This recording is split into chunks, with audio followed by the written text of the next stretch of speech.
Thank you very much, Simon and Sandy, for that dual duet, I will call it. I wanted to push a bit more the question of urbanization and on urban investment from David. I know you have humbly said that you are not at the very top rank of the civil service, but messages get around. At the UN level, we've now adopted a goal for urbanization and cities and towns, which is goal 11, I think.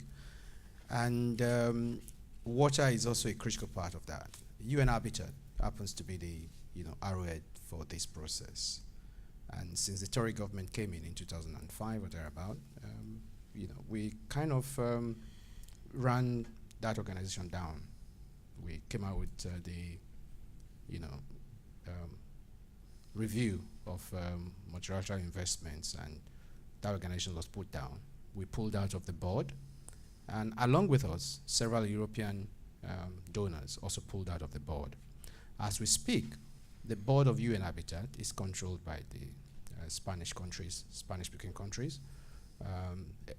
The headquarters of some of their very strong institutions are now in Spain and Barcelona particularly. But that's politics. I think the main point here is that the thought that goes into UN Habitat is deprived of the knowledge that we have in the UK's water and sanitation sector. We're not getting direction for that organization, and priorities for towns and cities are beginning to be dwarfed by other investments in other regions that are not critically are suffering these problems. Is there any chance that DFID can rethink this? And if they can, what are the messages that we need to bring across to make this happen? Sorry, it's a long, winding question, but I thought I needed to give the background. Well, I don't know, that's on. Yes, I mean, DFID is, as you know, very committed to the whole sort of urban development side. So that there's no question about that. That's in the Tory manifesto. At this very moment, all the different country offices are sending in their bilateral aid review, which is looking at different initiatives, and urban is very much up there. And at the central level, from a WASH perspective, my colleague Jane Crowder is currently working on a business case, and I'm hoping that after this, you'll have a chance to feed into that process with her. But yes, I mean, I don't think there's any question that it's a very strong commitment.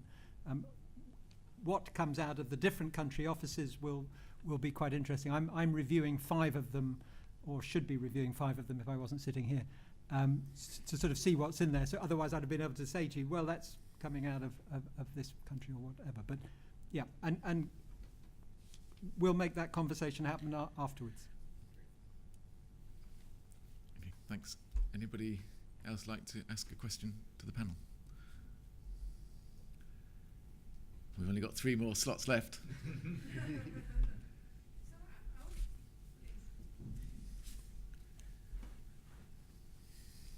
Luisa Campos from University College London. My question is for the mosquito control.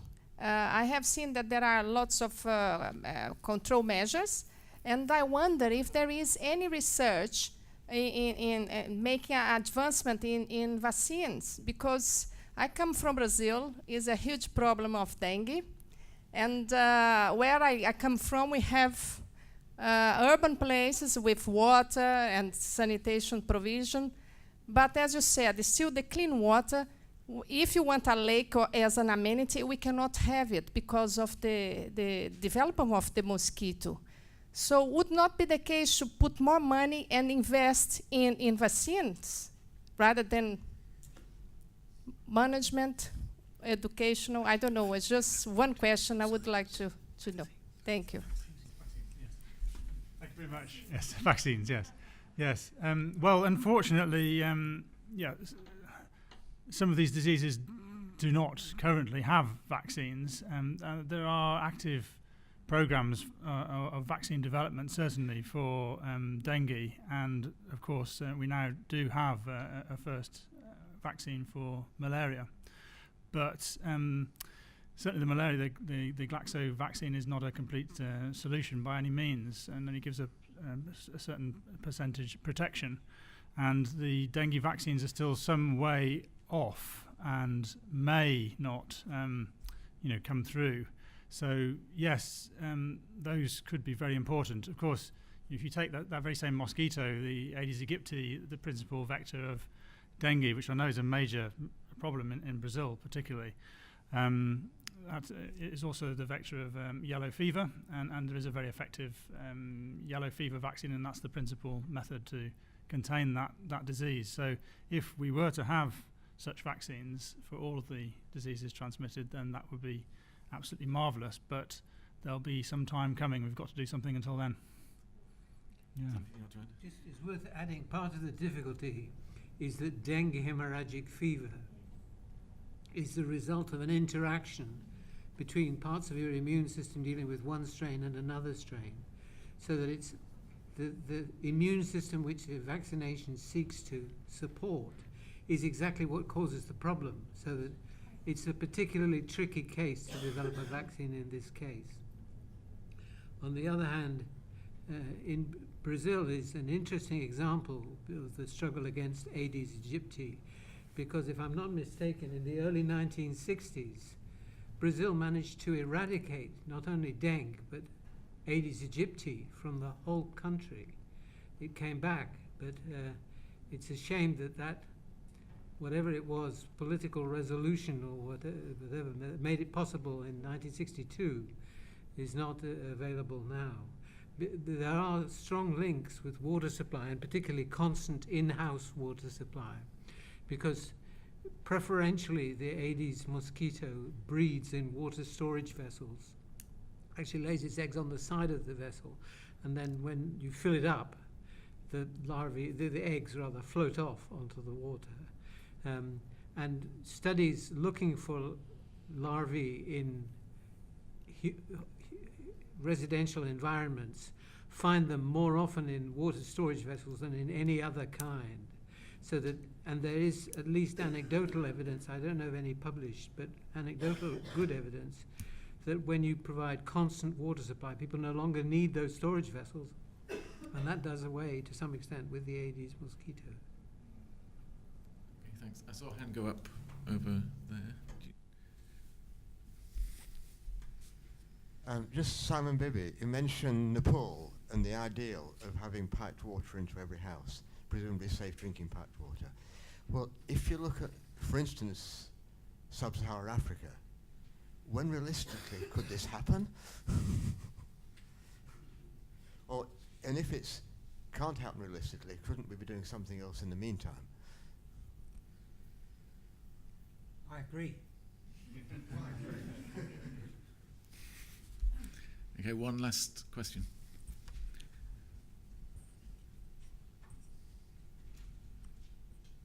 Well, this is Preeti Parikh from University College London, and a question for Simon and possibly Sandy as well.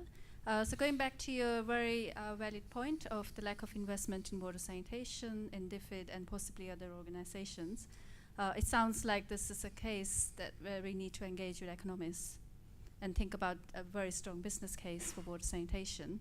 So to give you an example, in my doctorate, I've worked in slums where I've actually demonstrated that if we invest £100 per family in water sanitation, slum dwellers actually generate 20 times that amount of money through water sanitation intervention to improve health, education, income, and housing.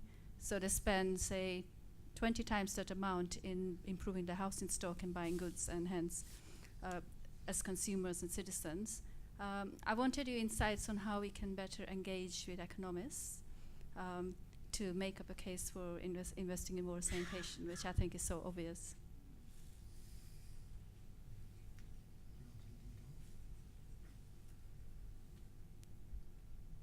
I don't know, I've tried so many angles in the past, never sure which ones had worked. I think one important thing that is lacking, particularly in the sanitation sphere, is market research. Why do people want sanitation? How can they be encouraged to want it more? What's stopping them if they do like it? one study in Ghana, rural Ghana, found that enough people had already made the decision effectively that they wanted to build a pit latrine, that if they all did, then Ghana would meet the Millennium Goal. It didn't. So the question isn't why to persuade people to want sanitation, but to find out why they want it but haven't built it. And I think that market research would probably come up with some rather interesting findings, whether it's relating to water or to sanitation, which would be a useful input to an economic analysis. And I think that graph that we saw earlier on, I mean, for me, that was quite an eloquent statement. It's quite difficult to make a persuasive case when you get that sort of figure on DALIs avoided. And I think the difficulty is, and it comes back to your point, that ideally, we think that everybody should have a tap that's readily available, so we can all be reasonably hygienic and have access to water. And although your design is absolutely fantastic, but wouldn't it be nice if everybody had access to warm water so they could keep clean and the rest of it?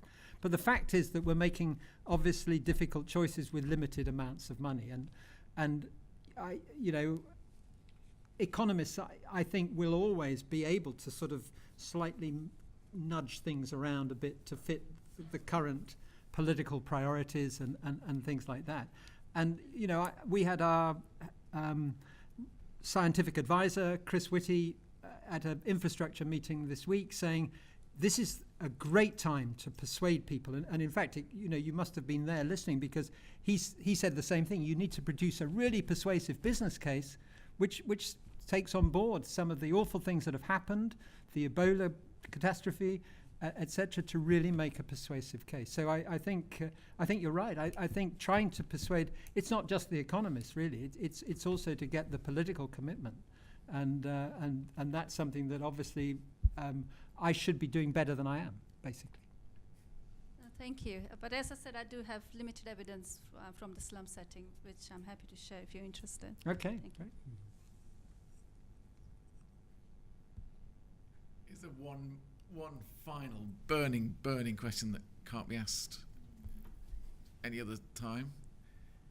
If not, then I will. Oh, that was close. Yes, it's not a question actually, it's an observation. Sorry. Thank you. It's Make it not a snappy. question actually, it's an observation. We build latrines in Africa, and Sandy's quite right. We build latrines and we require a nurse, which we have, to go into those villages to explain to people why they need to use a latrine. And it's a big problem. It's a big difficulty to explain to them. Obviously, eventually you do it, but it does take a lot of time and a lot of effort. It's getting that program across. Here you have a latrine, why should you use it? So, you're absolutely right. Thank you. And can I just add my own point to this, Chair's privilege, before we leave?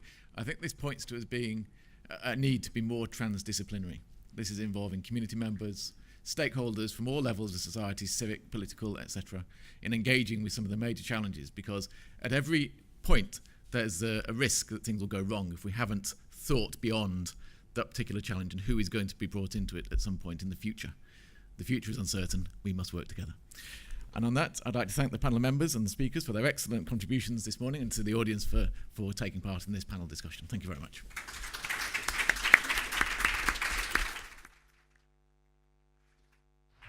And a big thank you to our chair, Mark Booth.